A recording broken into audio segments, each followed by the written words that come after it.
Oh, welcome back to another episode of Zero Blog 30. Your host, Kate, today. Chaps is out. We've got Captain Cons, and then we have Nick on the sticks. It's a good vibes Thursday, Friday episode. Let's dive into it.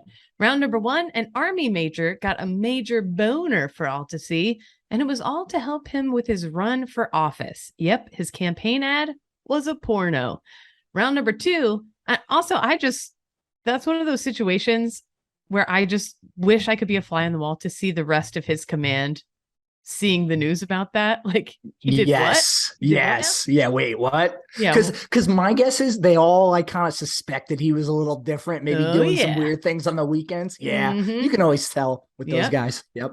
Round number two, an out of touch celebrity roundup. I have two celebrities that have made the news this past week for military related reasons that might rile you up. You might want to go full Brett bro, get in your truck and go on a rant after you hear what these two are up to. Round number three, a tiny little Cessna plane got headbutted in the air by high-speed jets it was during Biden's visit to California. This little Cessna flew into airspace where Biden was. People were not happy, and I'll explain. I had never heard the term headbutted. Yeah, I have no idea what I'll that explain means. what that means. Yeah. Round number four, ex-UK pilots have been lured by big-time paychecks to go help China's military. Is it treason? I'm not an expert in any way, but I'll tell you what I think. Okay? You could be an expert in treason if you wanted to. All right. We'll get into it then. Chaps, Cons, and Kate, Bonnie and Clyde, Butch Cassidy and Sundance, Brady and Gronk. But the next legendary duo, well, I guess we're more of a triple, but whatever. The next legendary duo is WhistlePig's Piggyback 100% Rye and their new Piggyback 100 proof bourbon. Always keeping it 100, WhistlePig matched their Piggyback 100 Rye with their Piggyback 100 proof bourbon whiskey. I know Chaps was saying earlier it's the only whiskey he has in his house now. He loves it. Piggyback 100 proof bourbon stands taller and bolder than the pack. No other bourbon and rye duo on the market offers this big of age, proof, and mash for a full send on flavor. I know I have this little porch at my apartment, and in the fall with the leaves blowing around, like, it is whiskey and bourbon season. Like, it is. Get your one big round ice cube ball, put it in there, bundle up, go sit in your porch. Piggyback 100% Rye is the savory side of whiskey, while Piggyback 100% proof bourbon is the sweeter side. You can't have one without the other at your bar. We enjoy ours with the maple cocktail. They sell awesome syrup too, by the way. The Piggyback 100% Rye is the perfect addition to a maple old fashioned, and the Piggyback 100 proof bourbon is for those citrusy cocktails like a maple bourbon sour. 100 for all for 100. Piggyback 100% Rye and Piggyback 100 proof bourbon is 100% of the good stuff. Get your bottles at shop.whistlepigwhiskey.com or at a local retailer. Round number one. Folks, we are horny again. We are dangerously horny again. A quirky, yeah, I know. A quirky. Wait, time out. I have to ask you a question. Yes. Because I know your dad listens, and we all know my dad listens too. Whenever the show skews that direction and the direction we're about to take it, I always hear from him, and he always says something to the effect of like, "Oh, maybe I'm just an old man. It was a little bit weird to listen to." And he's like, old school guy. Yeah. Does Joe Mannion feel the same way? There are certain things where I'll tell them earmuffs. Put your little earmuffs on. Let's just skip today's episode or whatever. Yeah, but no, they know way more about my life than me. Like 10 years ago would probably die knowing what they know about me now. But it's beyond their control. It's almost kind of like therapeutic for you, maybe, and maybe for me too. Like that we're saying stuff to them, but not actually directly to their faces. Yeah. So it's comfortable because they're not in the room, but we're actually getting off our chest, and we're like, all right, cool. And then it's just like kind of like, all right, this is an understanding. This is out there now. We all know, and we're good. And it is what it is. Plus, my family has the 7-year rule. Okay. As long as you wait 7 years, once it's passed, once you start year 8, you can tell them. I have a cousin who, when he was in high school, he went to Cancun, like he went to Mexico for like a week, and his parents thought he was at like basketball camp. Waited 7 years, and then he was like, "You guys won't believe what I did 7 years ago. I went to Cancun. You guys just found out now." Like, man. 7-year rule in my family. I just picture that like every year at Christmas, the Mannions like, who's got a 7-year tale to tell. Yeah. No, but now, it's all out there. But speaking of all out there, a quirky New York congressional candidate has released a 13-minute porn tape featuring himself to highlight one of his 3 campaign issues, sex positivity. A local online publication called it a grunt for attention. And grunt indeed, because he is in the military. He is an Army major in the reserves. Independent candidate Mike Itkis, 53 years old, cybersecurity expert, horny, running for Democratic office, I guess. Or he's running, pardon me, no, fuck that up. He's running far behind the winning guy, Democratic Rep Jerry Nadler from Manhattan's 12th Congressional District. So he's throwing up a Hail Mary here. He's throwing up a Hail Mary and some cum. His key sex positivity goals include legalizing sex work and protecting sexual rights. He also supports cybersecurity and ending the war in Ukraine, and that's about it. He said, if I just talk about sex positivity, it won't demonstrate my commitment to the issue. The fact that I actually did the video was a huge learning experience, and it influenced a lot of items on my platform. Itkis made the tape last year with former porn star Nicole Sage. The film was called Bucket List Bonanza, which he posted on popular online porn sites, and it was first time having sex on camera. He said it was one of the most meaningful experiences of his life. Interesting. You know, he really prescribed to the old adage, don't talk about it, be about it. It's interesting, though, because this is clearly just something he's wanted to do. And now he's just using this as a whole ruse, as an excuse to go ahead and do this under the, you know, maybe more noble approach of, oh, I'm doing it for my campaign and to campaign for this platform. But no, you just wanted to make a sex tape, sir, and put that out on. Yeah, go. Question for you. Bizarro world. You're single. Yes. You're a single guy, big time single. Okay. The devil comes to you and says, Captain Cons, if you make a 13-minute sex tape and put it online, Brazzers, what is it called? The casting couch. If you do a casting couch video for 13 minutes, Army will win forever. Army will be the winningest team in all of football, Captain Cons. Oh, wow. What are you doing?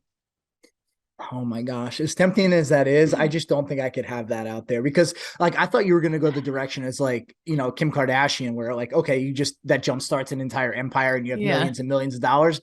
I'm just going to have to, you know, trust the boys are going to get the wins on their own. Cause I'm not doing that. I'm sorry. No, I cannot. You don't have a price. You can't be bought. No, I don't think so. No, I don't think so. What about you? What about you? Brazzers. Oh, absolutely. That'd probably be like in the millions, but for sure. Horrible things for anyway. No, the other funny thing I think about this is too, he's campaigning and really positioning himself behind these sex workers and people who are sex positive.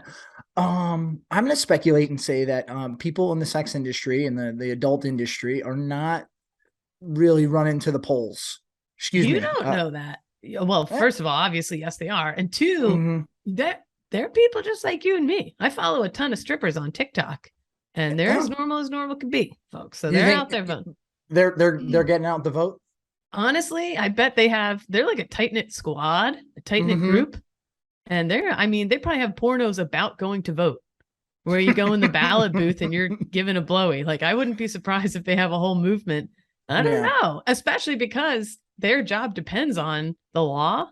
So they might be more politically active than you think. I don't know. That's a good take. That is a good stance. Are that is porn very stars possible. The most patriotic people in America? Please do a deep dive investigative report. I would appreciate the findings on that.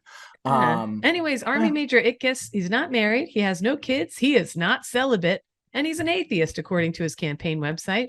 He said he does not believe that men should be required to support biological children unless there's a prior agreement. And he doesn't address birth control on his website. Those two things are pretty important right now to talk about. I'd say so. Yeah. The Nadler campaign declined to comment. Itkis's Republican opponent, Mike Zumbluska, observed, "You got to do what you got to do. Welcome to New York. Sometimes you got to pull your cock out, swirl it around a little bit. Okay. So, and plus, in Itkis's defense, like, people might want to criticize this. He's a military member. You have to be respectful. So you have to respect the troops. Absolutely true. But I just also think this is ultimately going to be all for naught because he's so far behind that even the biggest Hail Mary in the world wasn't going to get him this seat. So it's almost like he just, again, did this because he wanted to. And now that's going to be out there and he's got to live with it for the rest of his life. But I don't know. Maybe he parlays it into something else. Who knows? Well, too, if we've talked about in the show before, I was wondering, like, is he going to get kicked out? Is he going to get in big trouble? Navy SEAL Joseph John Schmidt was doing porn with his wife and making money off it while he was an active duty Navy SEAL. Like, that story is pretty infamous. It was while he was still active duty? Yes. Yes. Uh-huh. Oh, wow. Yep. I didn't know that. They found themselves in debt, and he was like, I'm just going to start doing porn with my porn star wife. And yeah, they're making money off it. There's also Marine Corps veteran Will Pounder. Okay. So we have Navy SEAL Joseph John Schmidt. We got Army Reservist Itkis. And now we have Marine Corps' Will Pounder. He is like leading the edge of like 3D VR porn, virtual reality porn. And he won AVN's award for best male newcomer. So I just want to congratulate all these military veterans on all the sex. Like, you guys are out there crushing it. Also, just for fun, I found this list of historical military pornos. Oh, okay. I'll read those off. Yeah, please send it. Attack on Pearl's Harbor. Okay. Assuming harbor is vagina here. Is it too soon? I don't know. The Boston Pea Party. Okay. Yeah. The Gettysburg Undress. Riding Paul Revere, the British are coming. Vietnam, the Tit Offensive. Lest we forget. The Trojan Horse. That one's just easy. That's a slam dunk. Okay.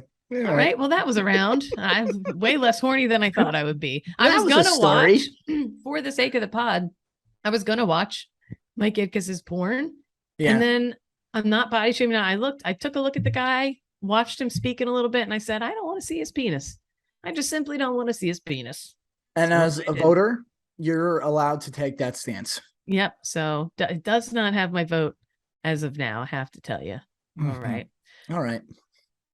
Round number 2. All right, hold on. We got to take a quick break right now because I have to tell you about my golf round this past Sunday. So no joke, there I was on the tee box. I pull out my Taylormade Stealth Carbon Wood driver, and my buddy goes, "Hey, wait, is that the new Taylormade Stealth?" And I said, "It sure as heck is." And he said, "Can I give it a try?" And sure enough, he blasts the ball 40 yards further than the crappy other driver he was using. And why? Because if you can believe this, they've been working on this carbon technology over at TaylorMade for 20 years. Bro, so I think welcome to the carbon wood age, pal. Yeah, I mean, get with it. Get with the times. I think anytime you work on something for 20 years, you're usually going to get a pretty good product. And that's exactly what happened with TaylorMade. I cannot imagine now using the TaylorMade Stealth all this golf season. My driving game is just head and shoulders better than where it used to be, and I cannot imagine ever using anything else. Well, it'd be embarrassing. You're an artillery guy. You can't show up play golf without the Stealth Carbon Wood driver from TaylorMade. I have to hit bombs. Yes. Bombs only. Got to hit bombs. Got to drop them. So if you want to drop bombs, go to TaylorMadeGolf.com/barstool to get your Stealth driver today. Out of touch celebrity buzz. Okay. This is a good one. This is interesting. I'm curious to see where you stand on both of these because they're both interesting to say the least. But go ahead. Yeah, this is a new segment I'm going to do whenever a celebrity says something out of touch or does something out of touch regarding the U.S. military. And excuse me, we've got 2 stories today. I'll keep these quick. Up first, you guessed it. I'm sure you've all seen it, especially through the military. Tom Brady. All right, the NFL quarterback said starting every new football season is like being deployed as a military service member. I almost look at life like a football season, like you're going away on deployment in the military. And it's like, man, here I go again. And Brady said this on a Sirius XM podcast he co-hosts called Let's Go. The Tampa Bay Buccaneers quarterback, age 45, said that despite a desire to keep a strong work-life balance, his competitiveness takes over. Immediately, military people heard this and were like, ah! Ah! Yeah, they were freaking out. There's a tweet here by Travis Akers, who I believe he's well known for some Army Ranger, probably. Something like that. Yeah, that's okay. He responded. He's well known in the vet community. Go ahead. Yeah, he responded, out of my 8-ish deployments, I never made $15 million, went home every night or spent time with my family. Not sure where Tom Brady thinks his playing in the NFL rates a comparison to military service. And like all these veterans flying off the handle, like I get it. I understand. I saw spouse pages where spouses were upset about it. And I get it. It's hard to see your loved one go away and to hear someone compare their life to it who's making millions of dollars. But I think Tom Brady just said it kind of like, I don't think he put any nefarious thought into it. No. And there's a ton of similarities between Tom Brady and the military. Yes, they are. High chance for CTE, concussions, cool uniforms, getting divorced. Yes. Especially while deployed. Yep. Especially while deployed. Just barely in regs, high and tight haircut. A little shove. Can't say the guy hasn't been a patriot. That's true. You know what I'm saying? Back in the day, a lot of recruiters going after him. Yeah, that's true. Pretty fit. Okay. And he talks about having a tough work-life balance. I know a lot of Marines who they want to deploy, they want to keep re-enlisting, they want to keep doing this, even though it's hurting their family life. Like there is that balance. Like both, there are comparisons. The big difference being, you know, the 15 million, 100 million, whatever, $100 million. And the going home to a very nice house. Yeah. And not likely that you're going to get shot at or you know, mortared or anything. Yeah. I get it. So, you know, we had a couple of people, Chaps wrote a blog, Kelly Keegs wrote a blog. Chaps' blog was basically like, I don't care. He was just basically talking about it from a time perspective, which got it. Okay. But I also see the veterans who got upset about it because it's like, why would you make that comparison? And I kind of thought like, I don't even know how you get to that comparison. If you're Tom Brady, like, why would that even enter your mind as a thing to compare it to? Because you've never done that. So why would that even be top of mind? I can almost see guys talking about like when they meet up for training in the summer being like, all right, time for our deployment, guys. Like we've left our families, our bags are packed. We're here for a while. And like the season's starting and they are away from their families. It's not like, no, I'm not comparing. I'm not saying it's the same, but like, I feel like any veteran who flew off the handle about it was truly just like seeking likes. I don't know. I just feel like you can't possibly be truly mad at Tom Brady. Yeah. I mean, I'm not going to tell any veteran how to feel about it. If they're upset about it, they can be upset about it.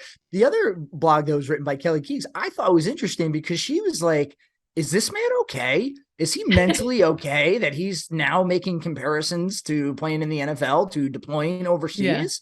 And, you know, take this with a grain of salt. Part of me feels bad for Tom Brady. He is clearly going through a horrible, horrible time in his life with his marriage, you know, seemingly crumbling before the public's eyes. Nobody wants to go through relationship woes in front of everyone. Everybody likes to keep that, you know, between the four walls of their own home. And if you asked anybody like, hey, do you want to play this out in front of an entire country? Nobody would elect to do that. So I have to imagine, you know, Kim K. Kim K, she would do it, but she would do it in a tasteful way, probably. But right, like I do feel for him in that regard that he's going through a very public divorce and I can't imagine getting ready for an NFL game every Sunday with that going on at home and just weighing on your mind and you cannot fully focus on your job. And there's got to be part of him, I think, that knows that he screwed up a little bit, right? Because I don't know.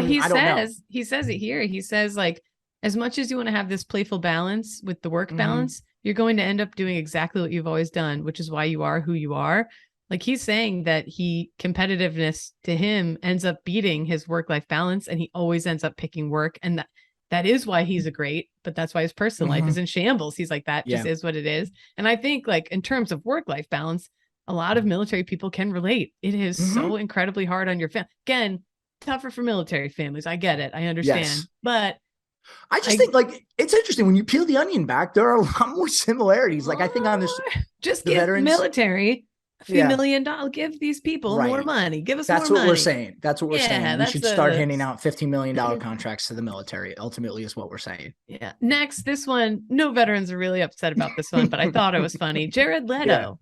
Jared Leto. Leto, yeah. You may know him from Suicide Squad, the smash hit Morbius, and then the band 30 Seconds to Mars. He's got this new super expensive skincare line. And it is named after one of the most dreaded military bases in the Marine Corps that you could possibly get stationed at, 29 Palms. We call it 29 Stumps. It is in the middle of the Southern California desert. There is nothing around there. You've been there, right? Oh, yeah, I've been there. Okay. It is like, it's where you go to finish your last big push of desert training before you would go to the Middle East. So it's kind of like a layover where you'd spend a few months, do your big final workups. There'd be a ton of fake like Iraq or Afghan cities there and blah, blah, blah. You do your big training up, your big workup before you deployed. So basically you're doing the hardest training. you're fucking miserable. You're fucking hot. Somebody on Reddit said, why do people hate 29 Palms? They said hot as fuck during the day. It's freezing at night. And the normal bullshit that goes into barracks life, like the barracks suck, field day bullshit, nothing to do nearby, balls hot much of the year. There's a literal lake of shit on the base. It's like got its own poopy lake, like whatever. So just establishing that's what 29 Palms is actually like. It's a place of suffering for Marines. Cue Jared Leto's new skincare line, 29 Palms. Yeah. That's what he has named it. Okay. It's inspired by desert botanicals. And it's an 11-piece range of skincare, body care, and hair products. The eye cream is $97 just alone. Okay. This article from Vogue, at age 50, Leto has the porcelain smooth complexion of a Renaissance cherub. I've never really been interested in beauty products, insists Leto, whose initial drop has a lot of them, including a detoxifying kaolin powder clay mask and impressive exfoliating solutions to resurface your skin. He bought a home in Nevada just to further immerse himself in the Mojave Desert so that he could get refillable violet-hued glasses, aluminum, blah, blah, blah, blah, blah. It goes on just all about how, and so he bought the at 29 Palms. He owns that now, like 29palms.com, at 29 Palms Instagram. And I just wish he had to go on to the actual base and try and sell that to a couple grunts there, like a $97 face cream named after the base they're suffering at. But I just thought that one was a fun one. No veterans are actually. No, and I don't think anyone cares about this one, but it's just weird to me in our society. We're going to start a Fort Drum foot cream. Yeah, that's going to go like gangbusters. Seriously, that's going to get us all a beach house. Truly. But you think about in this country, when you look at celebrities, I think people conflate fame and celebrity with those folks just knowing more than the average person. When you strip away Jared Leto's fame and money, he's just a wacky person that you probably, go to yoga class with that in your neighborhood too. But because he has all this fame that people take what he says as gospel, and he's just a weird dude. And I don't like when artsy people kind of look down their nose at others like, oh, you just don't get it. There's a reason behind all this skin cream and why I'm doing 29 Palms. You just don't get it. Well, no, 29 Palms, for all I know, I've never been there, but everything I've heard from you guys is that it's a really crappy place. So don't tell me I just don't get it.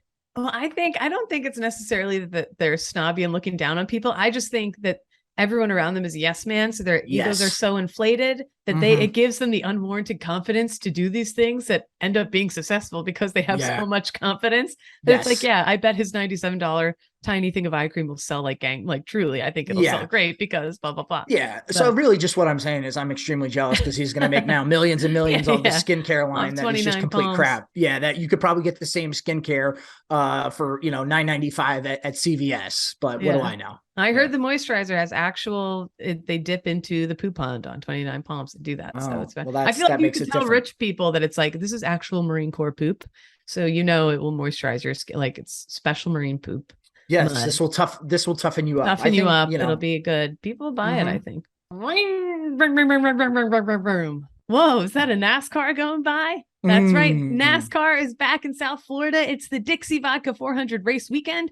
Championship hopes will be on the line with one of the last chances to lock into Championship 4. The stars of NASCAR are going to be there, keeping the dream alive on October 23rd at 2:30 p.m. ET. Guarantee your 2022 Dixie Vodka 400 weekend experience today. Adult tickets, $49. Kid tickets, 12 and under, $10. I still swear NASCAR is the best value in all of sports. You can bring in your own food. You can bring in your own chairs. You can bring in your own, like sitting in the infield and hanging out with your buddies or wherever you sit.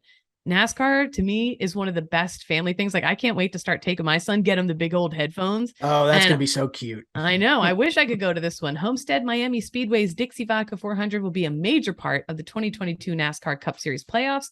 Critical second race of 3, round of 8 for the Cup Series playoffs, as a victory will give the winner an automatic berth in round 4. The Dixie Vodka 400 will mark the first time on the 1.5 mile venue for NASCAR's next generation car. Tune into NASCAR's Dixie Vodka 400 race, October 23rd, 2:30 p.m. Eastern time. Yeah. All right. On to the next. Round number 3. This is going to be a quick one, but so last week, this is from at John Wiseman at Lemon Odor, weird username, but whatever. Last week, a somewhat clueless Cessna plane busted the restricted airspace around President Biden in Los Angeles. The comms for the Combat Air Patrol during the interception are wild. So they were calling it TOI-1, that's the Cessna, is now Renegade. It took 3 headbutt maneuvers and 10 flares to get the pilot's attention. I was like, what are headbutt maneuvers? And imagine you're just this little Cessna, like, yeah, just going out for like a Sunday stroll. Yeah. And you're seeing these, like, I can see me looking at flares being like, oh, flares, like, and not realizing that they're for me. So there was this article about what headbutts are too. When fighter jets are scrambled to intercept enemy or unidentified planes, they have a range of options from immediate lethal fires, which thank God they didn't do. You're just getting blasted out of the air, have no idea what's going on. Trying to contact the rogue plane via radio. And the problem was the plane wasn't responding. In my mind, this is a guy or a lady who took an edible, popped off the headphones and was just going on a joy cruise over LA. And then another one of the final options is to conduct a headbutt of the other plane. Basically, two American fighter jets use the wind from their own passage to rock the targeted jet. So you're the little Cessna. All of a sudden, it's like the air shows, but they're coming by whoosh right next to your wings, and your whole plane's like, whoa, fuck, you're holding on.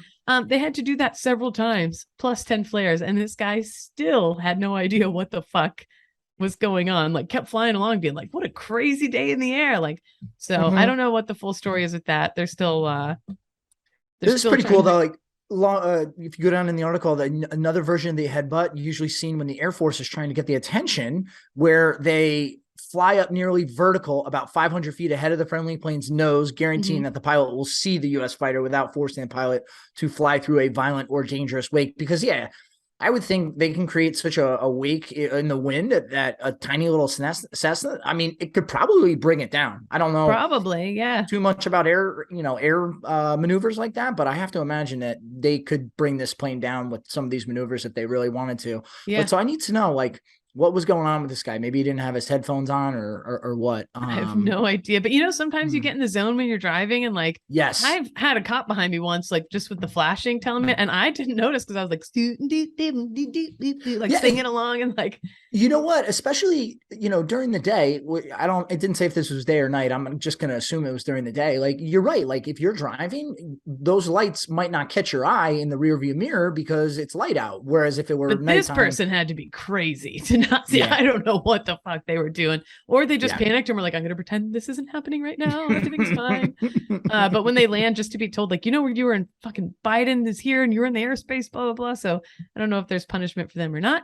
Give you updated. I'm surprised though too, like if you're going to go up in airspace that potentially the president of the United States could be flying through during that day. Well, he was on the ground, so they create an airspace bubble around that area, so you can't fly over where the president is. Got it. Yeah, got it. Okay, all right. And they give that info to all the pilots in the air. Like, he should have known. Whoever the pilot was, he or she should have known. But somehow, just in La La Land. Well, hey, credit to our U.S. Air Force doing their job here. It's nice to know that even a tiny little Cessna will stir up, and they don't just dismiss it like, oh, that's probably nothing. They take everything seriously. So good on the Air Force.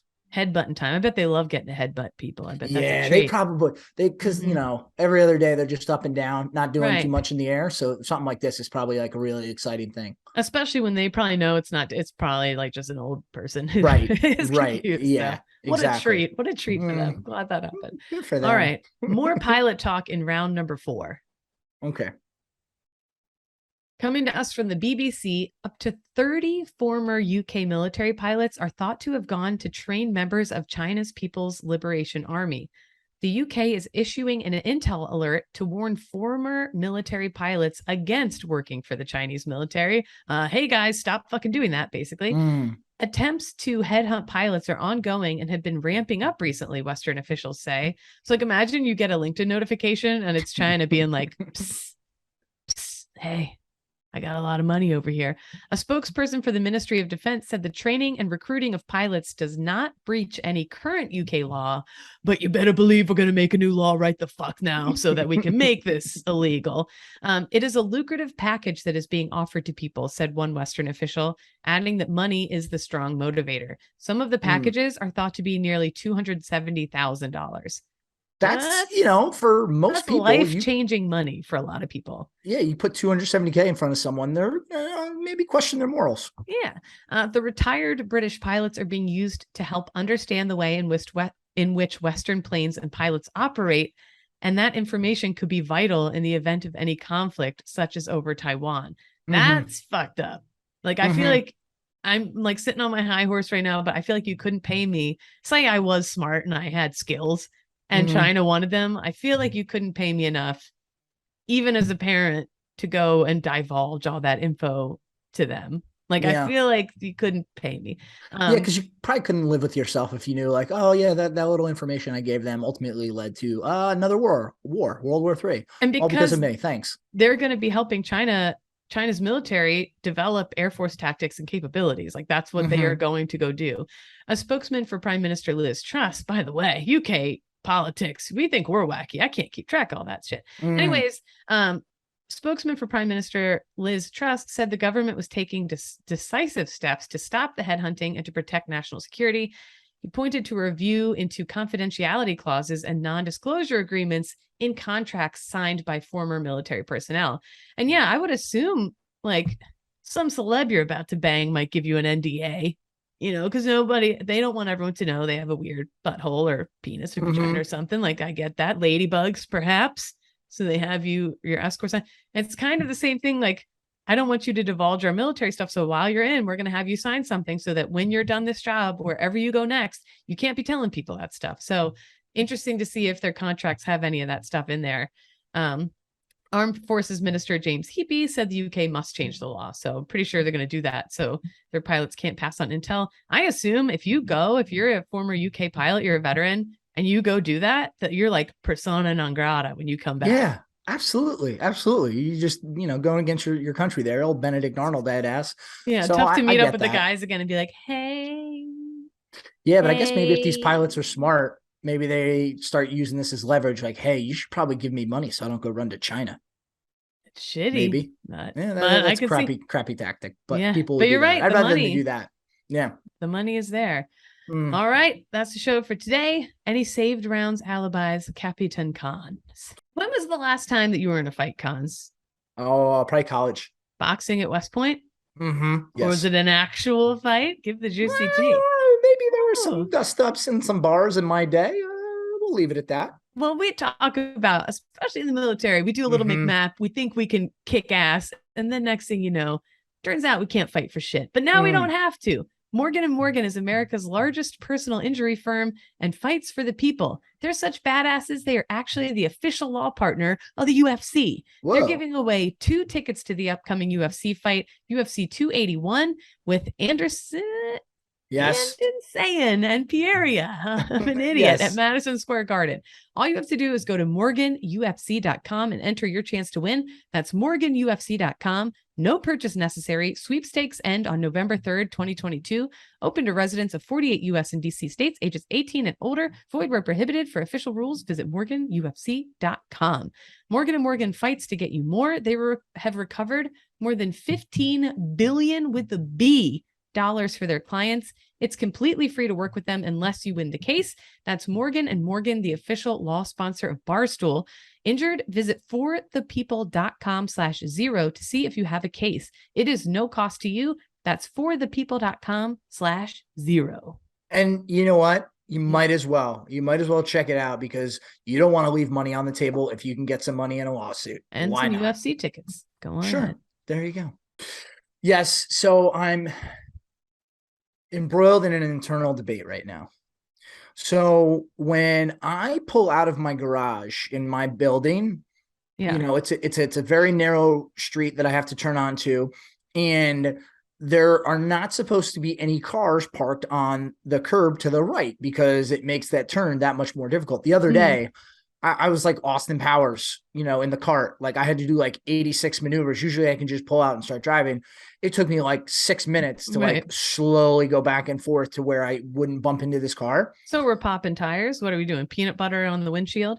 I'm wondering if I go to town hall and say, hey, I need you to put some sort of barricade so people will stop parking their cars here. Am I a tattletale if I do that? Excuse me. I have the perfect solution for you. The beach town that my family goes to every summer, Seattle City, the permanent residents got tired of all the beach day people blocking their shit.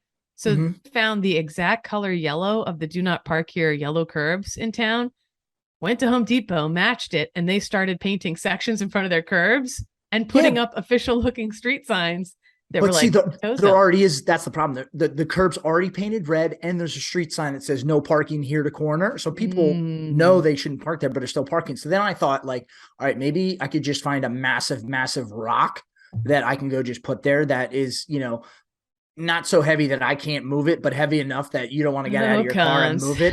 Cons. As a big time illegal parker myself, as someone whose car spent so much time in the Queens impound lot, I can tell you, you're not going to stop us. We're going to keep parking where the fuck we want to park. Yeah. Okay. I'll park on top of a boulder. Okay. So good luck. That's all I can say to you on that one. All right. And then also, hey, these hats that I've been wearing for like a month, the new rope hat. It looks great on Kate too, by the way. She's just not wearing it right now. I got a tiny little head. Yeah. They're on sale now. Store.barstoolsports.com. So go get the ZBT rope hat. Very cool. And that's all I got. All right. Nicholas. Yeah. Save rounds for me. Number one, cons. I enjoy getting out of those tight parking spots. I think it's just very alpha. It's a very alpha thing to be able to prove that you can do it. Yeah. Listen, born and raised in Brooklyn, there's no spot I can't get out of. If you can, as my dad would say, hey, Nick, if you can get into the spot, you can get the fuck out of the spot. That's exactly what he told me, and I've never lived it down. He's correct. So, and secondly, I'm doing these dumb little wrestling things on TikTok now, where if you're interested in some funny moments from pro wrestling that you've never seen, follow me at Nikki the Good. I think they're pretty good. So that's my little plug for myself. So they absolutely are. That's my save rounds. Please subscribe to the YouTube. It helps us out a lot. And we're approaching, midway towards 13.5K. So we're lucky to get there. Thanks, all right. And when you consider where we started, not bad. We were at 6,000. We were at 6,000 subs about a year and a half ago. So we've doubled. All right. Catherine? As for me, first up, we talked about him last time on the show, longtime listener, Ray, aka Ray, aka Army Brat Ray. Grew up on West Point, and I don't want to give the full, but he has now paralyzed from the chest down. Very unfortunate medical incident. Just an absolute ray of sunshine, wonderful, beautiful human being. And we had the honor really of getting to do a Zoom call with him from the hospital just yesterday? My brain is jelly. Yeah. 2 days ago. Yeah, maybe. The most positive, kind, thoughtful human being. He's laying there in the hospital bed, newly paralyzed, and he's asking how our kids are doing and what we're all up to. And it saying that, just one of the most wonderful human beings on the planet. We're going to be putting his GoFundMe out there. He's got card payments and all this. He can't work right now. Like everything is just, I just can't imagine. So we're going to be putting some info out there for him. He's a longtime ZBT listener. If you're a longtime ZBT listener too, I know there's so many different like fundraisers and stuff always going around, but even like a couple bucks, like $5, $10 would make a difference. It would help. So we'll be putting that out there for him. Just true salt of the earth type person. What's his Twitter handle? Army Brat Ray at Army Brat Ray. I would highly recommend giving him a follow. He's just a ray of sunshine. So he interacts quite a bit with a lot of other followers of ZBT. He's just a easy guy to get along with because he's a good person. So True. Just throw him a follow, throw him a tweet, let him know you're thinking about him. He's great. Yes. Final note for me: the Phillies Padres in the playoffs right now. I'm actually going to the game with my dad tomorrow night, Friday night. I'm really excited. I grew up going to these Phillies games, and specifically just me and my dad. It would be like his, how parents will take one kid to give them special time. Yes. So he would take me to Phillies games. I'd have tasty cakes and Yoo-hoo for dinner. It was like a dream come true. He was smoking in the truck. I was secondhand in it. I'm like, what a treat. What a great time to spend with dad. Anyway, we went to the first ever game at Citizens Bank Park and got me a custom jersey, and went to all these games. And then as soon as I joined the military and left is when they finally won the World Series and started making it into the playoffs. So like we were big Phillies. And ever since then, I've kind of fallen off. We haven't been to a game since. And so I'm so excited to go to a game, and let alone a playoff game. And that's through Barstool's Game Time ticket. Game Time. Yeah, I tell people about Game This Time isn't an ad, all the but it's time. awesome. Yeah, I was able to get tickets that could actually, during a playoff game, that you could actually afford if you won the merch bonus like I did. Anyways, what was I saying? Oh, and it also reminded me, I used to go, because we're playing the Padres, and the last 2 games were at Petco Park. Phillies 1-1, Padres 1-1. But when I was stationed at Pendleton, I used to go to a ton of Padres games because they would, you were always getting free tickets. Like they would give out to the commands, like tickets, I guess, to send. And that's easy. Like, I feel like baseball is an easy sport because there's so many games. So, there's always tickets floating around. Yep. And it was awesome. Like, I don't care. Like, I love to watch the Phillies, but I would go see any baseball game. I used to travel, and like, I've been to stadiums across the country. I used to just really love going to baseball games, mostly because I love ice cream and small plastic hats. I mean, who doesn't? Who doesn't? Who among us? I even went to see the Phils play there on my birthday, whatever. I just wanted to just say really quick, it reminded me at one time, our unit got free tickets. Our whole battalion got the offer for free tickets. And this guy that I had been flirting with was like, do you want to go to the game with me? Like, let's take these tickets and go. And I was like, oh, is this a date? And it was like, yes, this is a date. I was like, ooh. Was this guy in your platoon or just in your unit? Like, what was the connection? In my unit, like, we didn't work directly together, but he was in my unit. We were the same rank, and he was a hot platoon. He was like the shit hot guy in the unit that like everybody looked up to. Yeah, every unit has one. Crushed at PT. He was way out of my league, like physically looking, but because I was the only gal, it was like shooting fish in a barrel. I was like, yeah, I'll go on a date with you.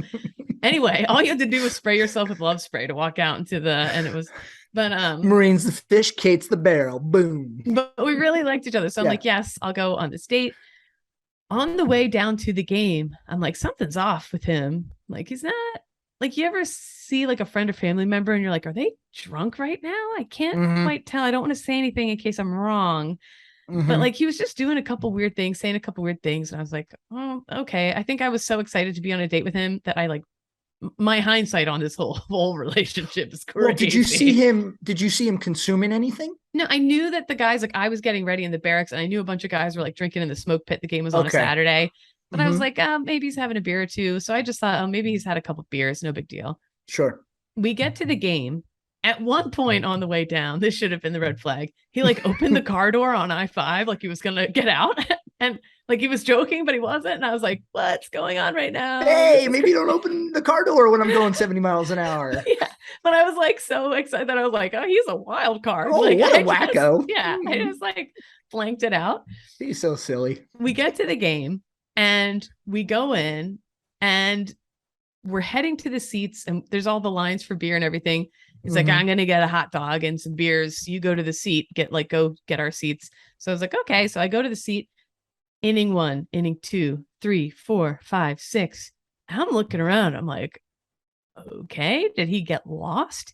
Did he I think after a solid inning and a half, because maybe there's a long line. Okay, got it. But when we're approaching 2.5 innings, because innings in baseball can go quick, but it can be, it can also be very long. This does a lot about my self-respect and anyways, the game ends. And this was back then, like, service in stadiums already stinks. And this was with I had like an old, Snakes phone. This is a long time ago. I'm like, don't want to overkill text him, even though he has stood me up at this game in the game somehow. And I'm like, hey, are you okay? Like, where are you? What the heck? The game ends and there's still no sign of him. So you haven't seen him in like 3 hours. I haven't seen him in like 3 hours. There's like fireworks. It was like fireworks night, and I'm sitting there alone with like tears. I was like, okay. I can't believe he left me. I leave. I start walking around the stadium a little, and my phone chirps, and I guess the service came back or whatever. And it was a text from him from earlier that said, I got hit by a car. It was like, don't panic, but I got hit by a car. How do you not panic? Like, what? Okay, what? Like, did you leave the stadium? Like, what the heck Did you get hit by one of those like emergency carts that was going through the concourse? What is this? And then I don't quite remember how.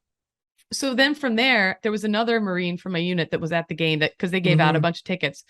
this guy Williams, I was like, dude, we have to go. I linked up with him. I was like, we have to find him. Like, he is out there like the Yeti, just drunk, like in San Diego. I don't remember how, because this was a while ago, if he texted us or if I remember we were asking like security people outside the stadium, like, did you see a guy get hit by a car? Blah, blah, blah. Somehow we got directed to the drunk tank a few blocks away, which if you're in the military, especially in San Diego, where it's like really military heavy, they try not to put you in jail right away. They'll try and let you sober up and like, give you the benefit of the doubt. Yeah. So I guess they realized he was a Marine and they sent him to this drunk tank to like, they give you Gatorades or whatever and try and sober you up before your buddies come get you. We go there and we're like, what's his name here? And they're like, oh, he was, but he got so like crazy with our staff that we had to get the cops, and now his ass is like for real in jail. Oh, and so it's like, son of a bitch, god damn it. And so now then we go there. It was like a wild goose chase around San Diego, and they were like, you're absolutely not fucking getting this guy. Like, no, he's not coming out tonight. This guy sucks right now. So then we had to go tell our command, which extra. So I told the coolest staff sergeant I knew. I was like, hey, let's keep this on the DL. I got to tell you something. And then from there, it was like, you dumb motherfuckers, you fucked up. I was like, oh shit, fuck. They had to send somebody down to come get him. It became this whole big blown up thing. Guilty by association. I got in trouble. The guy who helped me find him got in trouble. Like everyone, the whole unit ended up getting in trouble.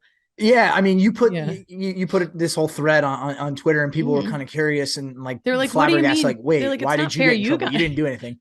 Like, that's the military. Welcome to the military. Yeah, exactly. Yeah, so it's my fault that I let him get drunk. Yeah. Oh, biggest plot twist. I ended up marrying that guy. That's such a Kate. That's such a Kate move. Like, I got to tell you. For him to just disappear for 3 hours, that was really hot. I couldn't get enough of him. You know how it is, like, where certain guys in the unit could get like, we're so good at their job and we're so well liked and we're so like whatever, that our command was like a great command. Like, he could do almost anything. And if like I did it or some other weirdos did it, we'd be like fucking kicked out probably. Yeah, it's. I mean, Dave tells the story all the time. Dave Portnoy, he's like, Manny Ramirez threw the traveling secretary down the steps, but he was Manny Ramirez. You know, when you're a special player, you get special treatment. What do you want? Which is fucked, but it's true. And so everybody chalked it up. Even the higher ups were like, that guy's a nutball. That's a Marine's Marine. You know, it was like that. And my dumb ass back then was like, wow, this guy's badass. This guy's fucking crazy. I love it. It doesn't even cross your mind. They're like, oh, maybe this guy, is unstable, irresponsible. I'm like, nope, you went the complete opposite way. You're like, I got married this dude. Opposite way. Went on to leave me at Yankee Stadium, and when we lived in New York City, he did the same. It was like the third inning. I look around. I was like, I thought he went for a beer. Not again. He had gone back home to our neighborhood and was at the bars. Took a woman to Aruba and I didn't know it. I was like, we're doing great. Oh my God. Oh yeah. Oh my God. It was a whole, so eventually got the Marine Corps divorce. Oh, but that's my Padres. That's my Phillies Padres story. Was that the dumbest story you've ever heard? I don't know. No, that's actually a great story because I really enjoyed it. I actually really did enjoy that story because I think we all had that friend that just kind of like disappeared. Now, I guess the big difference being that most of us don't go ahead and then marry that person, but there's always one in the group, and you just really, I do. I'm saying this too. You know what it reminded me of too? Because I hadn't thought about that story. The only thing that thought of it was seeing the Phillies play the Padres and like watching that game and looking at the stadium. And I was like, oh yeah, I got ditched there once. But it reminded me of, because once me and the other Marine were looking for him, and then we were starting to contact the Lance Corporal Underground, like all our buddies, before we told the chain of command. I forgot that feeling of like huddling up with your battle buddies and being like, what do we do now? What's our next move? We got to be a united front. We all got to have the same story. We all got to have the same story. Like, it just, I totally forgot about that feeling. So that was kind of funny. That is funny. No, it's just funny to think, most girls see red flags and they run from them. You collect them like they're flowers in a field. Anyway, that's my saved rounds for today. Other than that, we'll be back next week. Chaps will be back next week. And we'll see you then. I hope you guys all have a wonderful weekend. Thank you so much for listening to the show. See you next week. Sound the retreat.